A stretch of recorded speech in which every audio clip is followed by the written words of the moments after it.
अच्छा, तो अभी हम दोबारा से ऑनलाइन हैं। सो हम लोग कह रहे थे कि अगर आप लोगों को डॉक्टर कहता है कि आप जाएं और जाके अपना डायबिटीज का चेकअप करवाएं, तो जब आप जाके ब्लड देते हैं तो उस ब्लड देते हुए आप लोगों के पास कुछ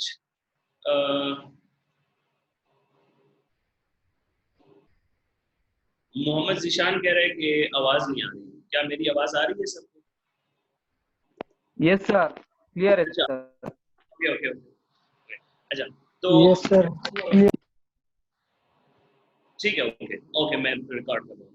तो जब आप लोग ब्लड जाके देते हैं तो उस ब्लड को टेस्ट करने में डॉक्टर जो है तो वो उसके रेफरेंस रेंज देखता है कि अगर वो 120 मिलीग्राम पर डेसीलीटर से ज्यादा है तो वो आपको कहता है कि यू आर डायबिटिक, और अगर वो 120 मिलीग्राम पर डेसीलीटर से कम है तो वो कहेगा कि यार आप हाइपोग्लाइसीमिया का शिकार हो, आप जाके थोड़ा सा ग्लूकोज ले लो या कुछ जो भी हो। लाइकवाइज हमारे पास ग्लूकोनियोजेनेसिस में अगर कोई गड़बड़ आए तो ग्लूकोनियोजेनेसिस की गड़बड़ की वजह से हमारे अंदर कुछ क्लिनिकल कंडीशंस भी पैदा होती हैं, पैथोलॉजिकल कंडीशंस पैदा होती हैं। वो क्लिनिकल कंडीशंस कौन सी हैं और ग्लूकोनियोजेनेसिस न होने की वजह से हमारे अंदर कौन सी बीमारियां पैदा हो सकती हैं, उसके लिए मैंने आप लोगों के लिए 2-3 स्लाइड्स तैयार की हैं, तो वो मैं अभी आप लोगों को बताता हूं।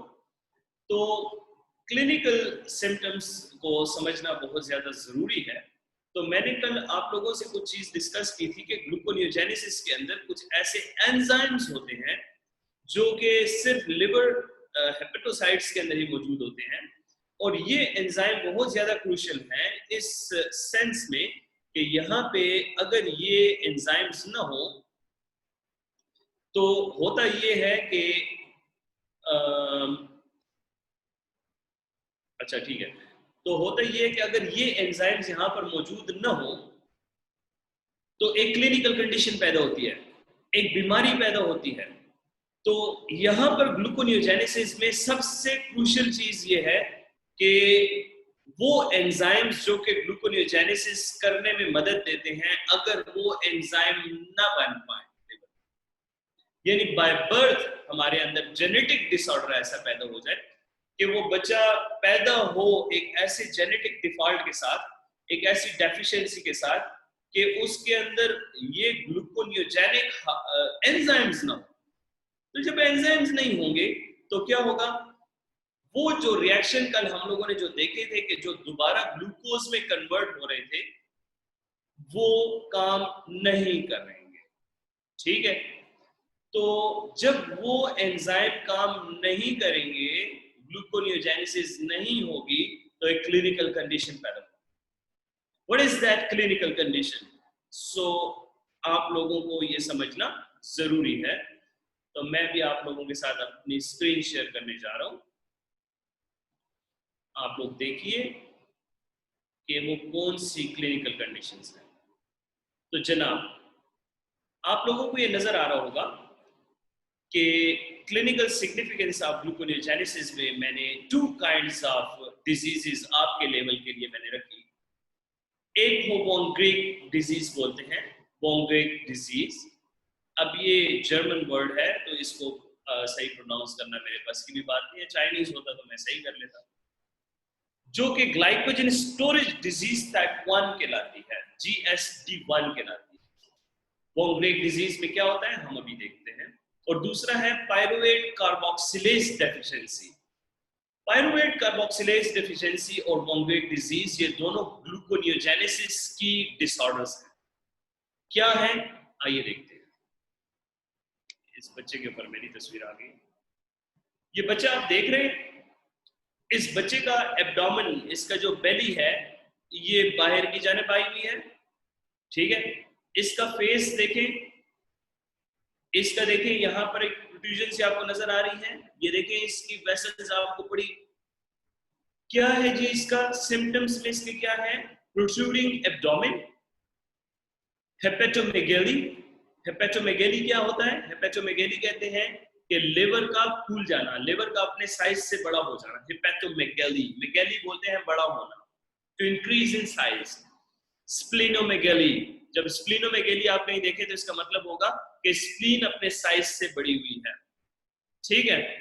हेपेटोमेगैली, लिवर अपने साइज से बड़ा हुआ है। तो ग्लैंड्स जो होते हैं उनका एक नॉर्मल साइज होता है, अगर ग्लैंड्स अपने नॉर्मल साइज से बड़े हो जाएं तो इसको मेगैली बोलते हैं, स्प्लीनोमेगैली, हेपेटोमेगैली, ठीक है। तो कंडीशन क्या है, ट्रंकल ओबेसिटी, ये ट्रंकल ओबेसिटी है, ये क्या कहलाता है, ट्रंक बन चुका है, truncal obesity. And short height, short height भी है इस बच्चे की, ये मैं पेन कलर येलो कर देता हूं, ठीक है। Short height, muscle wasting as well as a round doll face, round and doll face इस बच्ची का देखें, ये round and doll face है, ठीक है।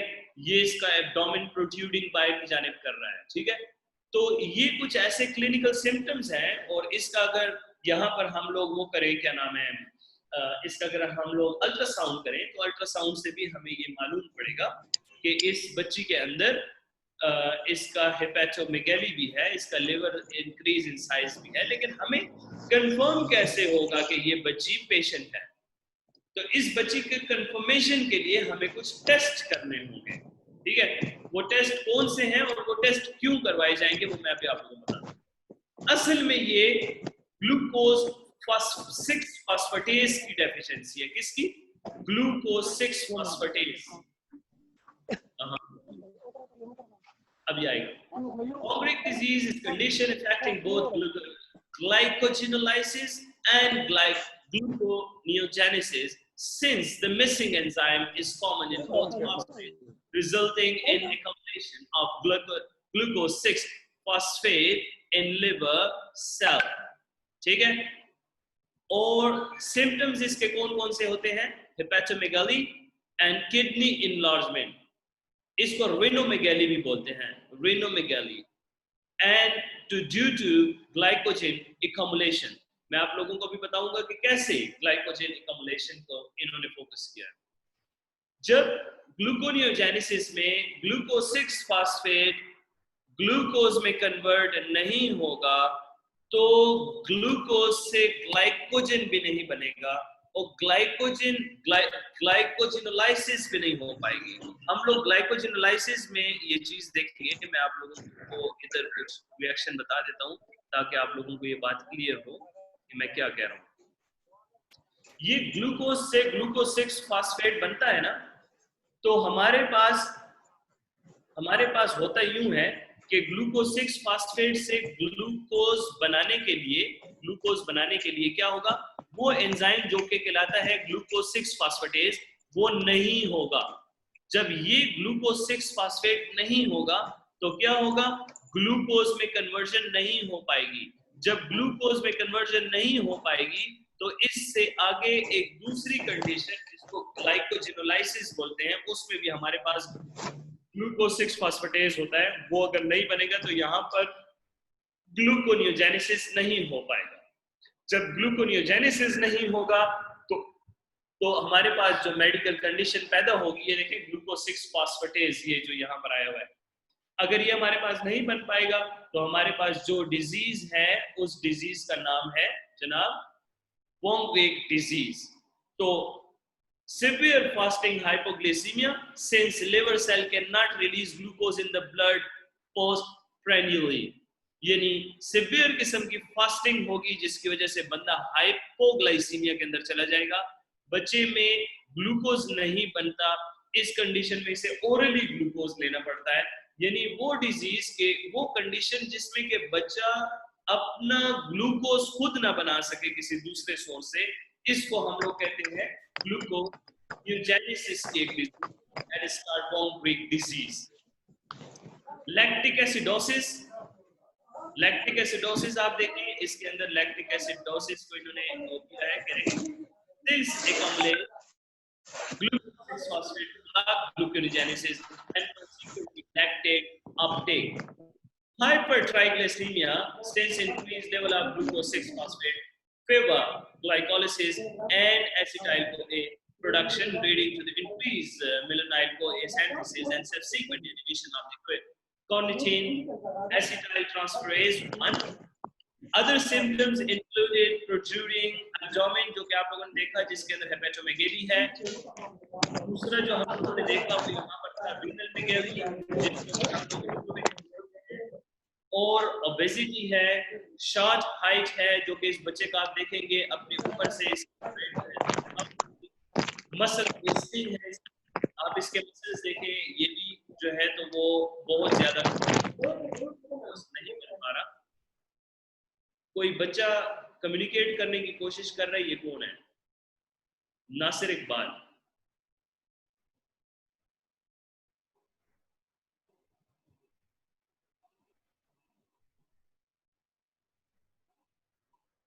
ठीक है, चार्ज में हम अपना माइक म्यूट कर दें.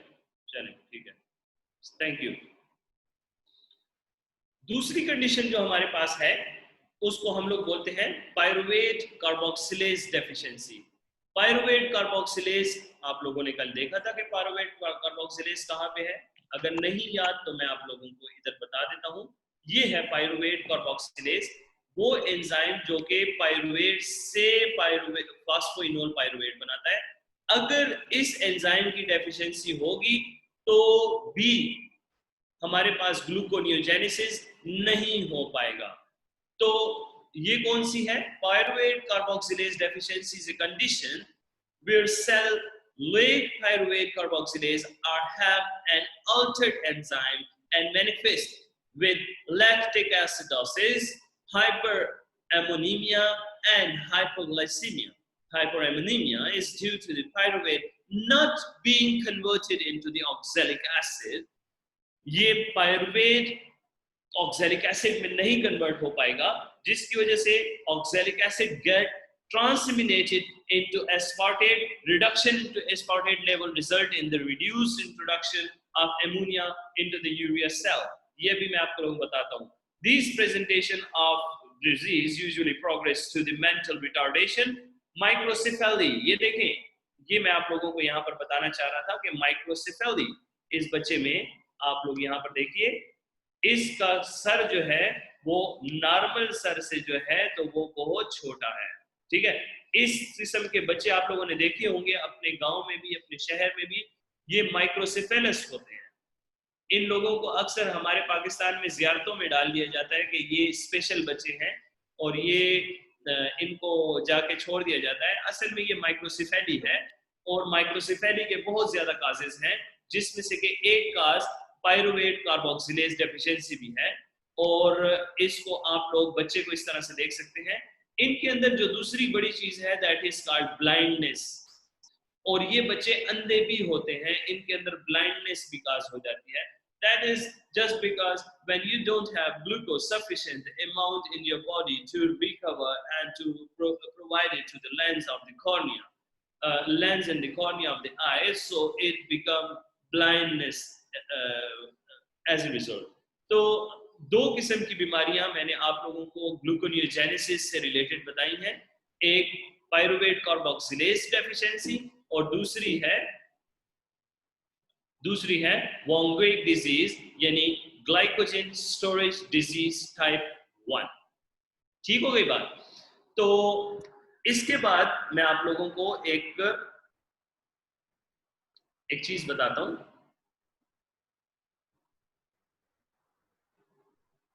वो है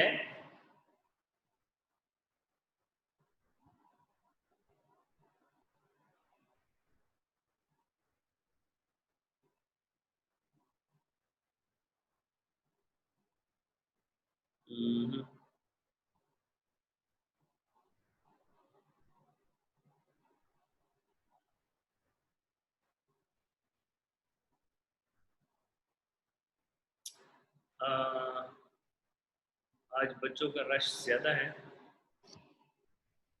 अच्छा, ये एक दूसरी स्लाइड है. इट्स वेरी इंपॉर्टेंट स्लाइड और इसको समझना बहुत जरूरी है आप लोगों के लिए. Let me share my screen with you. Mute yourself accept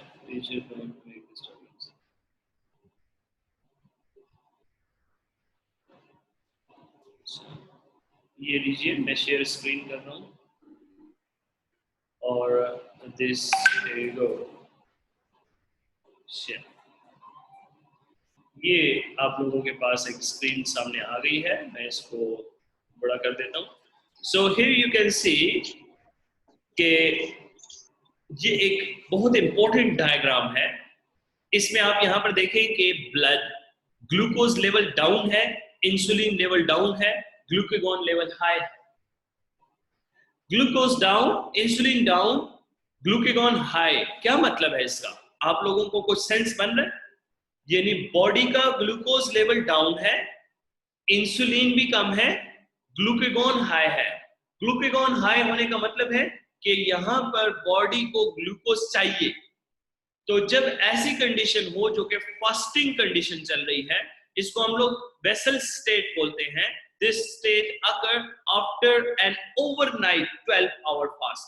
कब होगी ये कंडीशन? 12 आवर के फास्ट के ऊपर। This circle number serve as a guided indicating a approximate order in which the process begin to occur. KB is called ketone bodies. This TG is called triglyceride. This FA is called fatty acid.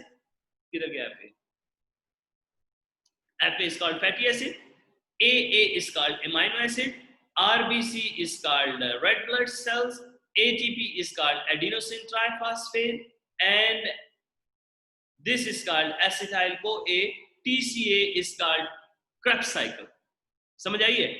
तो आप यहां पर देखें कि अगर एक बंदा रात को सोता है और 12 घंटे तक वो कुछ नहीं खाता, जिस तरह के हम लोग अपने रमजान में करते थे, पिछले महीने हमारी ये कंडीशन होती थी। ये देख लें, ये बहुत जरूरी है। जब आप लोग फास्टिंग कर रहे होते थे तो सहरी करके जब आप लोग सो जाते थे, तो सहरी करके सोने के बाद आप देखते थे कि 12 घंटे के बाद आपकी जो बॉडी है वो एक कंडीशन में आती थी। This is that condition. इसको याद रखें, इसको शेयर करें, इसको आप अपने फ्रेंड सर्कल में फेसबुक के ऊपर भी शेयर कर सकते हैं। ये क्या है?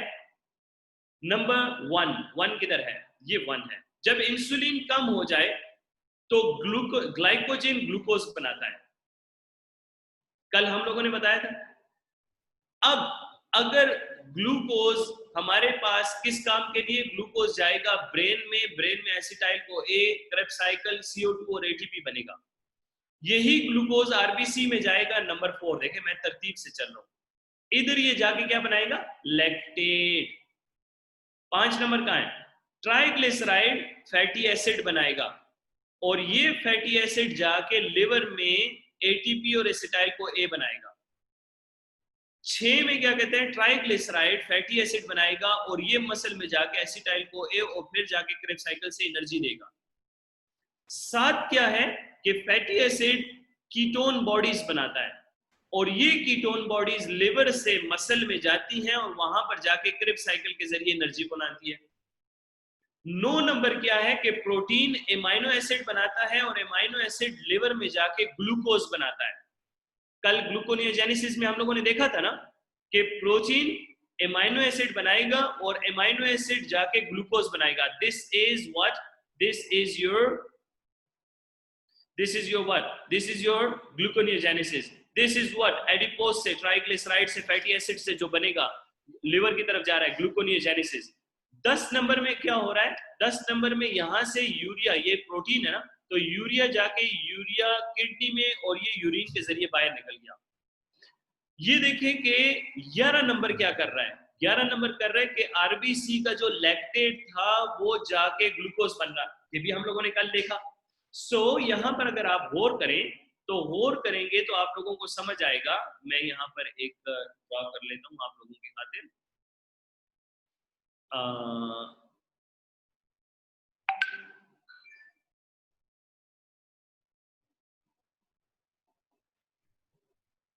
ये देखें, ये 1, ये 2, ये 3, ये 3 जो मैंने गुड लगाए हैं यहाँ पे, ये 3 गुड का मतलब है कि फैटी एसिड से लिवर को जाना, ग्लूकोज बनाना। एमाइनो एसिड का ऊपर जाना, ग्लूकोज बनाना, लैक्टेट का ऊपर जाना, ग्लूकोज बनाना, ये वाला, सॉरी ये वाला है, ये वाला नहीं है, अच्छा ये नहीं है। अच्छा, तो ये देखें 1 2 3, ये हमारे पास वो चीजें हैं जो कि हम लोगों ने कल यूज किए थे ग्लूकोनियोजेनेसिस के लिए। अब समझ आइए आप लोगों को। तो जब 12 घंटे की फास्टिंग कंडीशन होती है, तो इस 12 घंटे की फास्टिंग कंडीशन में हमारी बॉडी ऐसे काम कर रही होती है, ठीक है। कैसे काम कर रही होती है? ऐसे कि ट्राइग्लिसराइड लिवर को जाता है, फिर यहाँ से फैटी एसिड लिवर को जाता है, यहाँ से अमीनो एसिड जाते हैं, ग्लूकोज बनाते हैं, यहाँ से लैक्टेट जाके ग्लूकोज बनाता है, और ये ग्लूकोज ब्रेन को जा रहा है, ये ग्लूकोज आरबीसी को जा रहा है। मैंने कल बताया था कौन कौन से आर्गन्स को जरूरी है।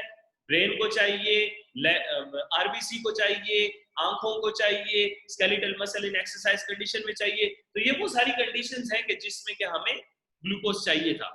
अब मैं आप लोगों को एक नेक्स्ट डायग्राम बताता हूं, लुक एट दैट, ओके। अब देखें दूसरा डायग्राम देखें।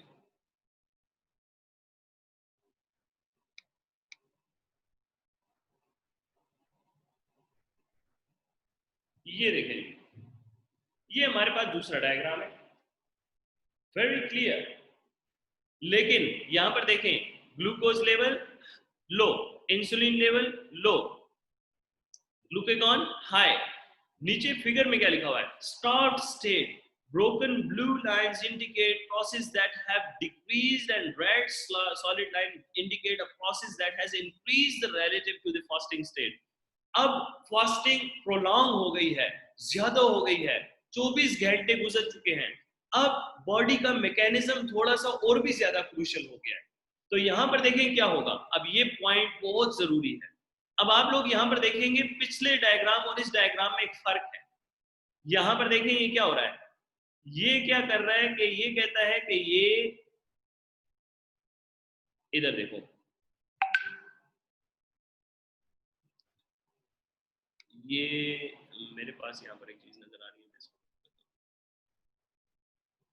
ये देखें, ट्राइग्लिसराइड ने फैटी एसिड बनाया, फैटी एसिड ऊपर गया और ये जाके एटीपी बना रहा है। ट्राइग्लिसराइड ने ग्लिसरॉल बनाया, ग्लिसरॉल से ग्लूकोज बन रहा है, ठीक है। लेकिन यहां पर ये जो फैटी एसिड से जो कीटोन बॉडीज बन रही थी, ये जो कीटोन बॉडीज बन रही थी, लिवर जो कीटोन बॉडीज बनाता है फैटी एसिड की मेटाबॉलिज्म से, ये कीटोन बॉडीज डायरेक्टली ब्रेन को जाती हैं। तो सिवियर फास्टिंग स्टेट में एक ऐसी कंडीशन में पैदा होती है जिसमें कि कीटोन बॉडीज डायरेक्टली हमारे ब्रेन तक जाती हैं और ये ब्रेन इसको एनर्जी के तौर पे यूज करता है। तो ये देखें, कीटोन बॉडीज गई डायरेक्टली टू द ब्रेन और यहां से जाके एसिटाइल को ए बना और एसिटाइल को ए ने क्रेब्स साइकिल के अंदर जाके अपनी एनर्जी की प्रोडक्शन की। दूसरा क्या हुआ, प्रोटीन एमाइनो एसिड से डायरेक्टली ग्लूकोज बना रहा है और ये ग्लूकोज डायरेक्टली इधर जा रहा है और फिर यहां से ये ब्लू डॉटेड लाइन के जरिए किडनी और किडनी से यूरिन को जा रहा है। सो पॉइंट यहां पर ये था कि ग्लूकोनियोजेनेसिस तब तक बहुत ज्यादा फाल होती है जब तक कि उसके एनर्जी रिसोर्सेज अच्छे हों, लेकिन जो ही उसके एनर्जी रिसोर्सेज डिप्लीट होने लग पड़ते हैं तो वो प्रोटीन के बाद फिर फैट्स के ऊपर सारा दारोमदार कर लेती है और ये फैट्स ट्राइग्लिसराइड ग्लिसरॉल के अंदर कन्वर्ट होके और कीटोन बॉडीज बनाते हैं और कीटोन बॉडीज डायरेक्टली ब्रेन को भिजवाई जाती है और हमारी बॉडी के अंदर कीटोन बॉडीज दिमाग यूज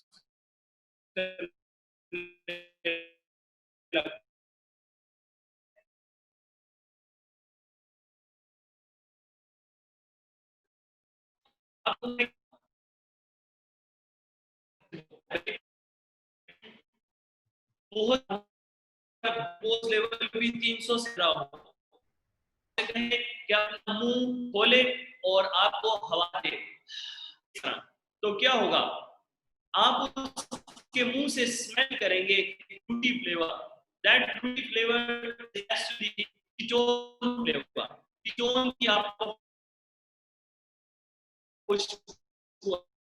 जो ये कीटोन बॉडी है, इट मींस कि उसके अंदर कीटोन बहुत ज्यादा प्रोड्यूस हो रही है। उस कीटोन बॉडी प्रोडक्शन की वजह ये है, ये नहीं वो कंडीशन है, क्यों है डायबिटीज के मरीज के अंदर ग्लूकोज यूज नहीं हो रही, सेल के अंदर नहीं जा रही। जब सेल के अंदर नहीं जा रही तो इसका मतलब है कि उसके बॉडी के फैट्स कंज्यूम होके और ब्रेन को फ्यूल पहुंचा रहे हैं, और ये क्रिटिकल पोजीशन है, इसके बाद ये बन भी सकता है। तो डायबिटीज के मरीजों में अक्सर ये बात होती है कि उनकी सेहत डाउन होती जाती है, उन्हें समझ नहीं पड़ रही होती है हाइपरग्लाइसीमिया में। वजह क्या होती है? वो जो उनका ग्लूकोज है वो बॉडी के अंदर एक्यूमुलेट होता जा रहा है, ज्यादा होता जा रहा है, 300, 400, 450, 500 तक पहुंच गया है, और ये ग्लूकोज उनके ब्रेन का फ्यूल नहीं बन पा रहा, उनकी बॉडी को एनर्जी नहीं दे रहा, जिसकी वजह से वो एग्जॉस्ट हो गए हैं। और बॉडी का कौन सा वाला मैकेनिज्म? ग्लूकोनियोजेनेसिस एक्टिव है, और उसमें भी कौन सा? फैटी एसिड वाला। फैटी एसिड से कीटोन बॉडीज, और कीटोन बॉडीज ब्रेन को पहुंचा रही है, और ये सबसे क्रिटिकल टाइम है। यानी इस टाइम पे उसको एक्सटर्नली हमें उसकी एपिडर्मिस में इंसुलिन इंजेक्शन करनी है, ताकि वो जल्द अज जल्द इंसुलिन लेवल हाई हो, और इंसुलिन लेवल हाई होने के बाद उसका ग्लूकागॉन लेवल डाउन हो जाए और ग्लूकोज अंदर चला जाए, एनर्जी प्रोड्यूस करे। समझ आई बात की? तो ये कुछ ऐसे एक ऐसे वो हैं, किसी ने क्वेश्चन किया है कि means need glucose fatty acid pressure. Okay, क्या मतलब है इस सवाल को जरा सा एक्सप्लेन कर दें। माइक पे आए, अपने सवाल को एक्सप्लेन कर दें जरा।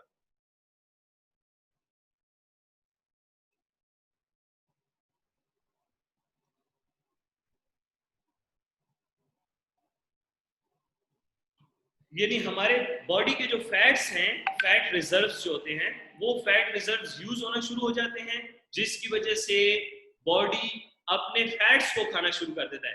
तो आप लोग देखते हैं शुगर का मरीज बहुत ज्यादा कमजोर हो जाता है, क्योंकि वो अपने बॉडी को खा रहा होता है, बॉडी को कैटाबोलाइज कर रहा होता है। असल में ये कैटाबॉलिक रिएक्शन है, एडिपोज टिश्यूज से ट्राइग्लिसराइड जा रहा है। एडिपोज टिश्यूज फैट्स होते हैं, हमारी जो चर्बी होती है, वॉड जो होता है, ठीक है।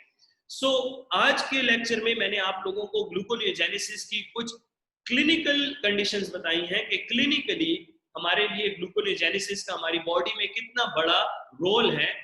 और एक सवाल जो मैं कल भी करना भूल गया था, मुझे बताएं कि which one is the largest organ in the body? कौन सा लार्जेस्ट ऑर्गन है हमारी बॉडी का? स्किन। और स्किन। कौन सा?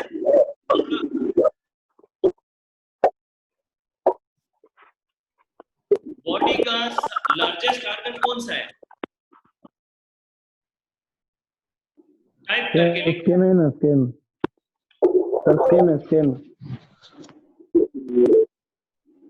सर जो ऑर्गन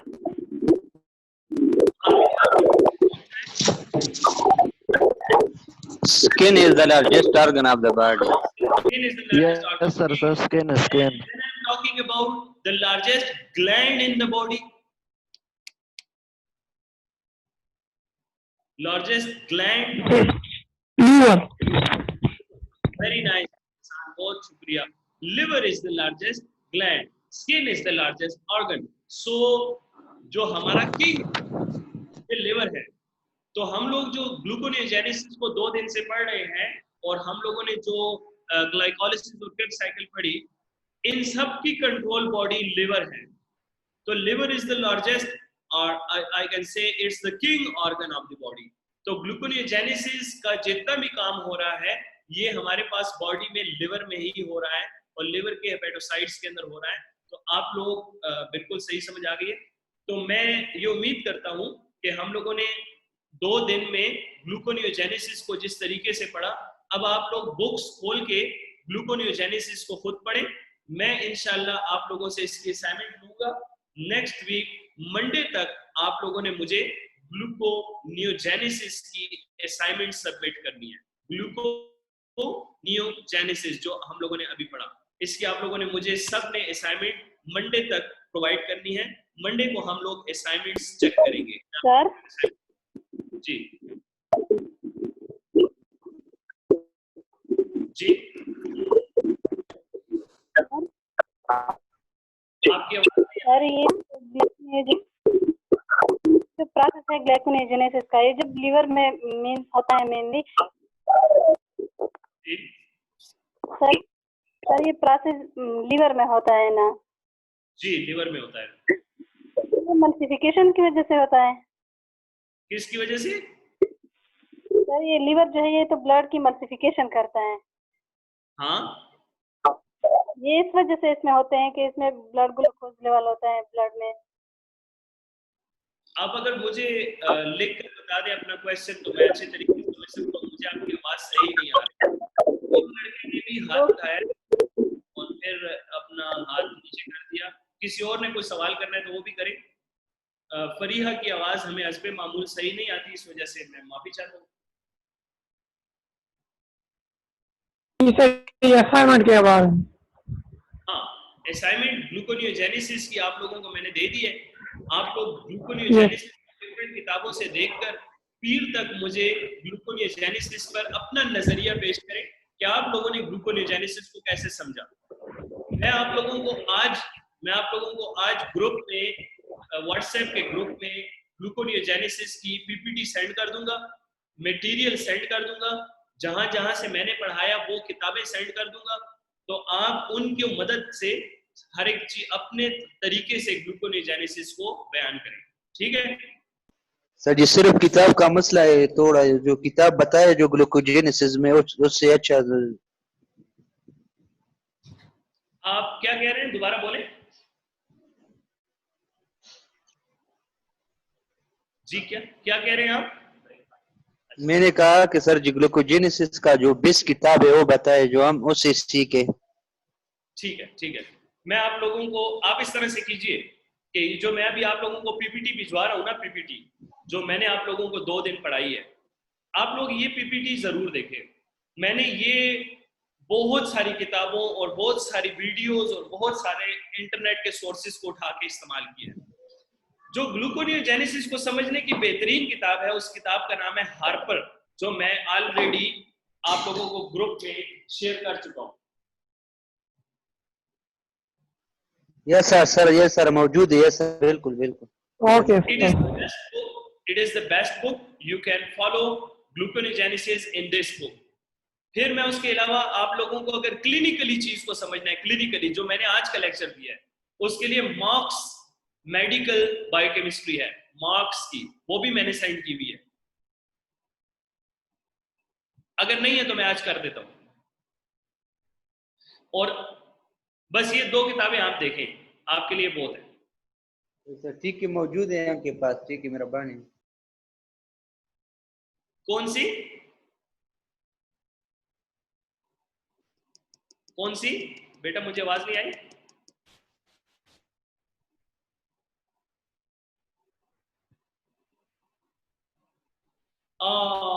फरीहा ने एक सवाल किया है बड़ा अजीब सा, सर ये ग्लूकोनियोजेनेसिस लिवर में मेनली होता है या इस वजह से ब्लड की इमल्सिफिकेशन करता है? Liver function is blood emulsification and इसकी वजह से सर ये प्रोसेस लिवर में होता है।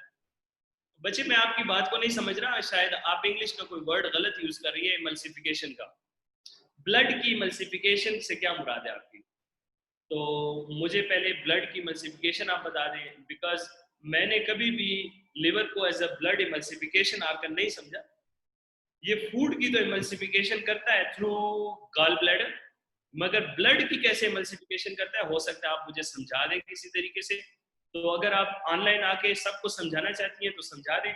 मेरे जो समझाने का मतलब था वो ये था कि आप लोग लिवर के जो हेपेटोसाइट्स हैं उनके अंदर सेलुलर बेस के ऊपर ग्लूकोनियोजेनेसिस होता है, ठीक है? प्यूरिफिकेशन, अच्छा purification, no, liver doesn't purify.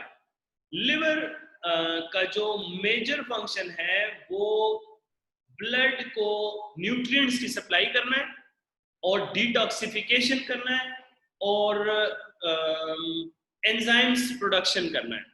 ये एक प्यूरिफिकेशन का लिवर के साथ कोई काम नहीं है। Liver doesn't purify blood, okay? हाँ, अगर आप कहते हैं which organ purify blood, so kidney purify blood, वो वेस्ट निकालता है। प्यूरिफिकेशन कहते हैं वेस्ट को निकालना। तो डिटॉक्सिफिकेशन तो जरूर यूज किया जा सकता है, प्यूरिफिकेशन नहीं यूज किया जा सकता। अच्छा, टाइम हमारे पास 2 मिनट है और मुझे इस जस्ट 2 मिनट में आप लोग ये बताएं कि आप लोगों को ग्लूकोनियोजेनेसिस कितना समझा, मुझे फीडबैक चाहिए, और किस चीज की जरूरत है मजीद आप लोगों को समझने की, आप लोग मुझे ये भी बता दें, ठीक है।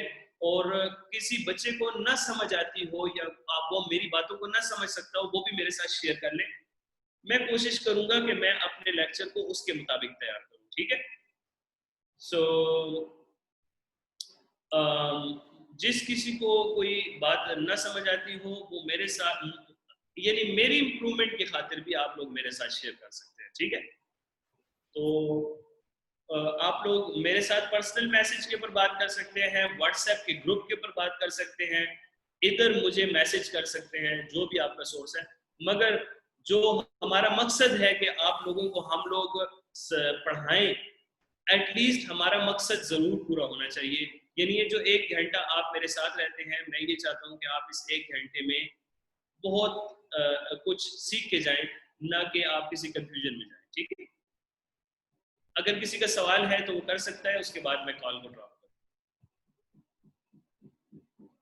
करूँ। ओके सर, क्लियर है। Okay, clear, thank you so much.